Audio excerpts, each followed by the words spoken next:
Seja bem-vindo e bem-vinda ao CLcast, o seu podcast de luz. Bem-vindos à nossa conversa de hoje. Vamos mergulhar nos materiais bem interessantes que constroem uma ponte, assim, fascinante. Liga a Atenas Antiga e a França do século XIX. Uma ponte inesperada para muita gente. Exato. De um lado, Sócrates, aquele filósofo, que andava por Atenas uns 400 anos antes de Cristo, provocando todo mundo com o "conhece-te a ti mesmo". Uma figura icônica. Totalmente. Do outro lado, Allan Kardec, o educador francês que, mais de 2000 milênios depois, codificou o espiritismo. Ele propôs uma renovação moral, mas com base na razão e na comunicação com o mundo espiritual. E a ligação não é só uma interpretação nossa, né? Não, de jeito nenhum.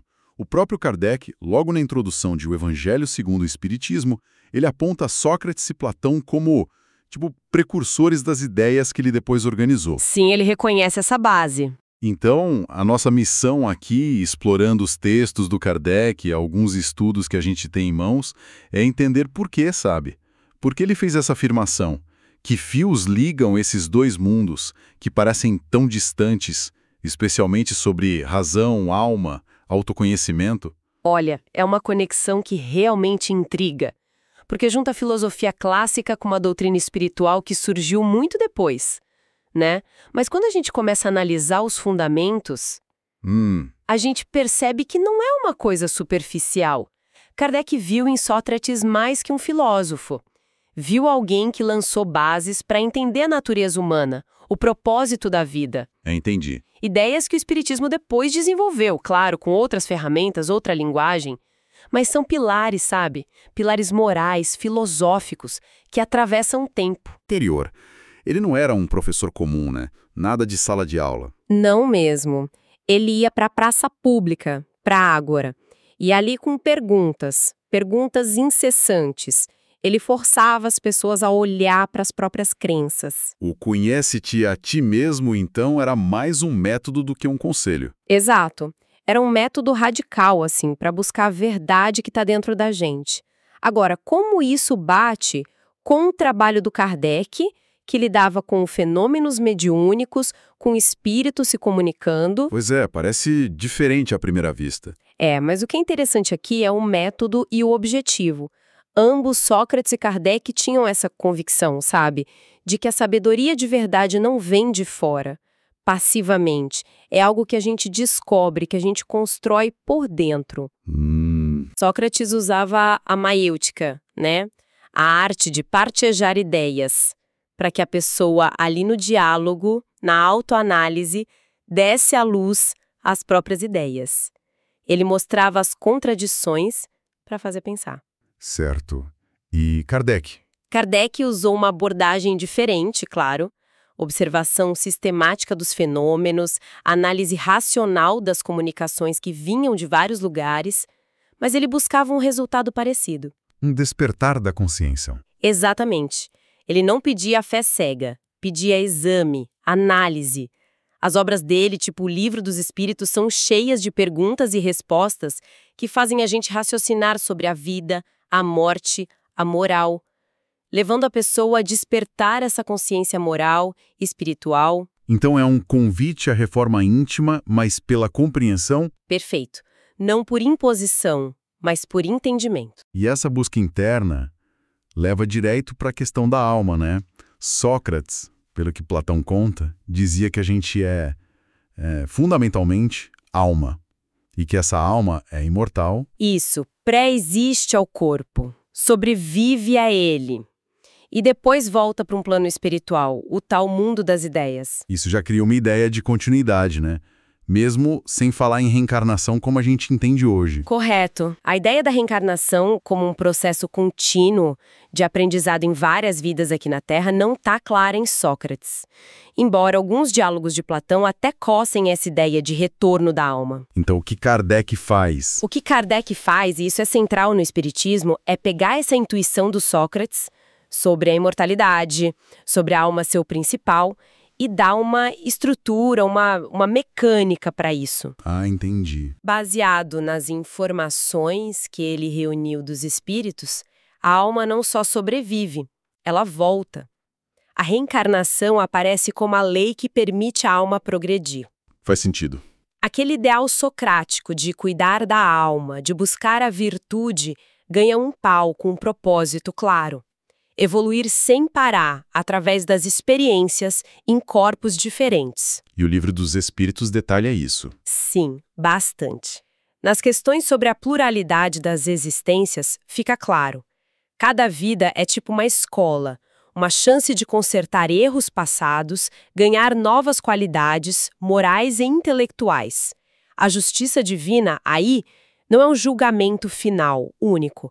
É um processo contínuo de aprendizado, de reajuste. Entendi. Quer dizer, a reencarnação vira a ferramenta do universo para a gente alcançar aquele aperfeiçoamento moral que Sócrates já falava que era o objetivo da vida. Exatamente essa a ideia. Mas e a razão no meio disso tudo? Porque a gente fala tanto da razão em Sócrates quanto em Kardec. Como eles conseguiam juntar a razão com ideias de alma, imortalidade, ou, no caso de Kardec, até comunicação com espíritos? Não parece meio contraditório? Olha, esse talvez seja um dos elos mais fortes, e para muita gente o mais surpreendente. Os dois foram defensores ferrenhos da razão, cada um no seu tempo. Certo. Sócrates usava a lógica, o questionamento implacável para derrubar a opinião sem base, dogma. Ele acreditava que a virtude vinha do conhecimento racional do que é bom. E Kardec? Kardec herda essa valorização da razão e coloca ela no coração do espiritismo. Aquela frase famosa dele em O Evangelho segundo o Espiritismo. Fé inabalável é somente aquela que pode encarar a razão face a face. Essa mesma, em todas as épocas da humanidade. É quase um manifesto, né? Ele era contra tanto o materialismo científico da época, que negava tudo que fosse espiritual, quanto aquelas formas de religião baseadas só na fé cega, no dogma que não se pode questionar. Mas aí vem a pergunta. Como aplicar razão a fenômenos como, sei lá, mesas que giravam ou comunicações de médiuns, que era uma base de observação do Kardec? Isso não dá um nó na cabeça. Para Kardec, não era um nó, era um método. Ele olhou para os fenômenos espíritas não como milagres, mas como fatos da natureza. Fatos que a ciência da época ainda não entendia bem, mas que tinham leis por trás. E qual era o método? Ele propôs um caminho de investigação. Observar, primeiro, depois comparar as comunicações que vinham de médiums diferentes, em lugares diferentes, analisar o conteúdo dessas mensagens usando a lógica, vendo as consequências morais. Entendi. Um filtro racional. Exato. E só reter aquilo que passasse por esse filtro, que mostrasse coerência, que tivesse uma concordância geral. Ele buscava coerência interna e externa. A razão, para Kardec, não servia só para entender o mundo material, servia também para discernir o valor, a validade do que vinha do plano espiritual. Era uma ferramenta para separar o joio do trigo, então. Perfeitamente, para separar a mistificação de mensagem séria. Então, para os dois, Sócrates e Kardec, razão e espiritualidade, ou essa busca pela virtude, pelo conhecimento da alma, não eram coisas opostas. Eram complementares, indispensáveis uma para a outra. Uma aposta na capacidade humana de pensar criticamente sobre tudo. Exatamente, sobre todas as dimensões da existência. Isso me leva a pensar em como eles passaram essas ideias adiante. Sócrates, a gente sabe, não escreveu nada. O que temos vem por outros, Platão principalmente, Xenofonte. Ele valorizava o diálogo ali, ao vivo. A troca direta, né? Isso. Já Kardec foi o oposto. Um codificador, escreveu muito, organizou uma doutrina em livros. Parece um contraste bem grande. Na superfície, sim, parece.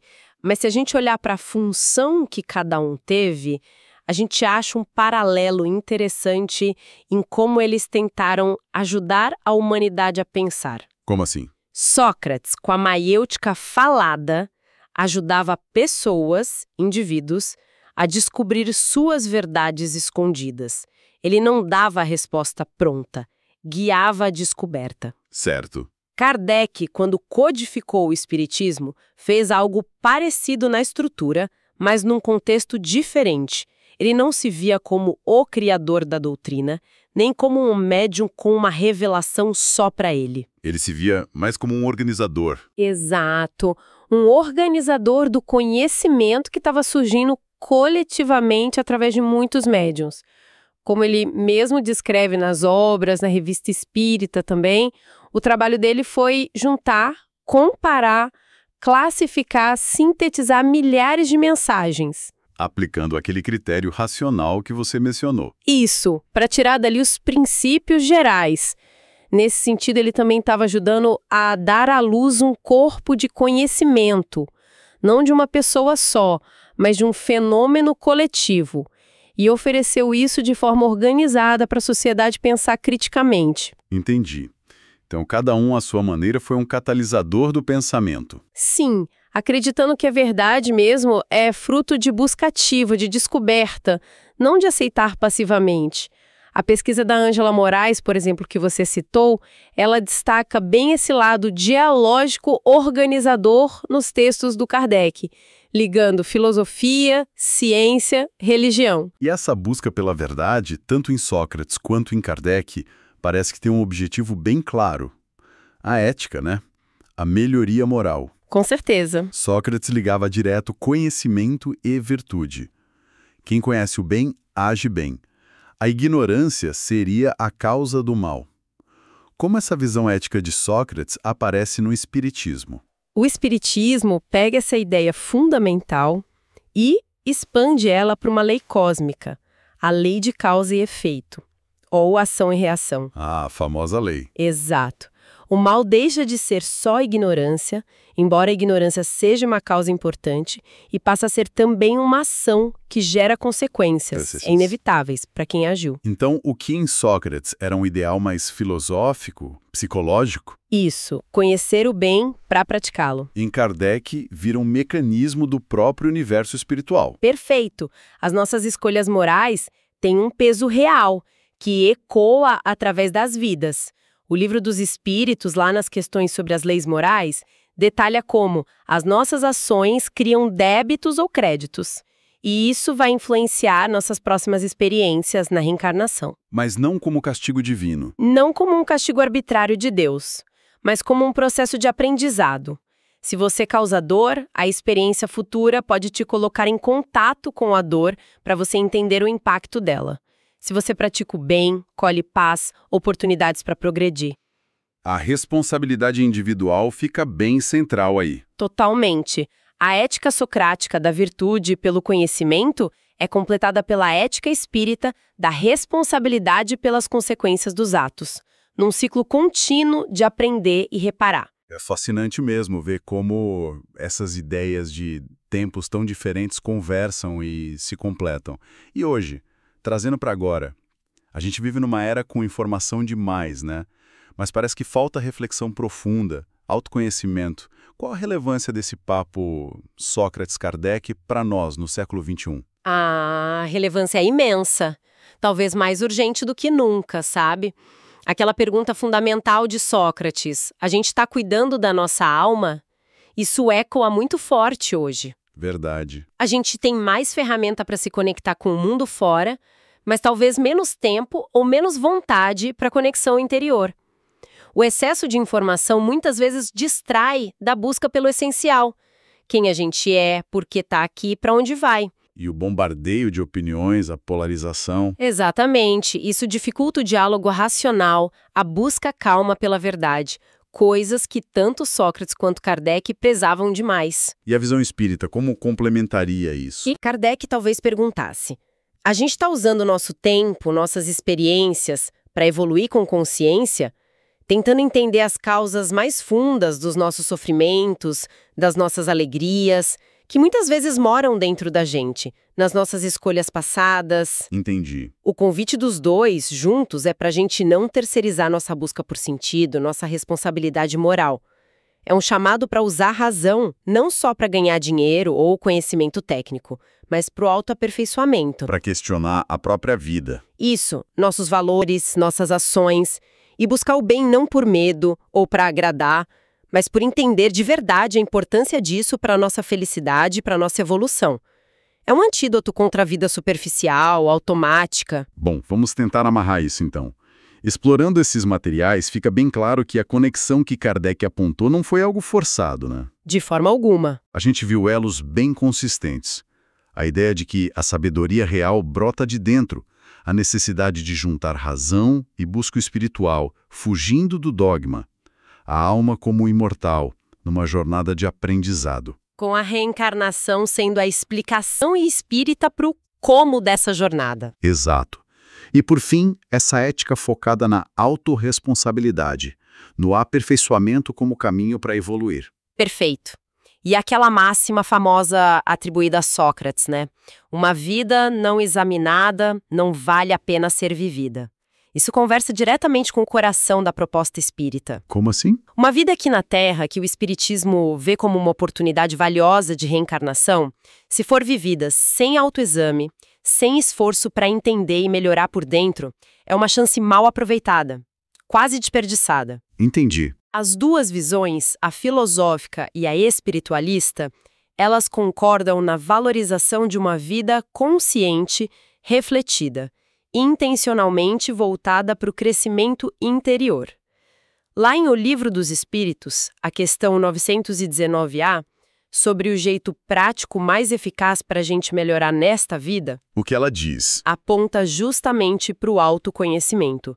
É um eco direto do Conhece-te a ti mesmo, de Sócrates. E talvez o ponto de encontro mais forte que sai dessa nossa análise seja essa ideia final.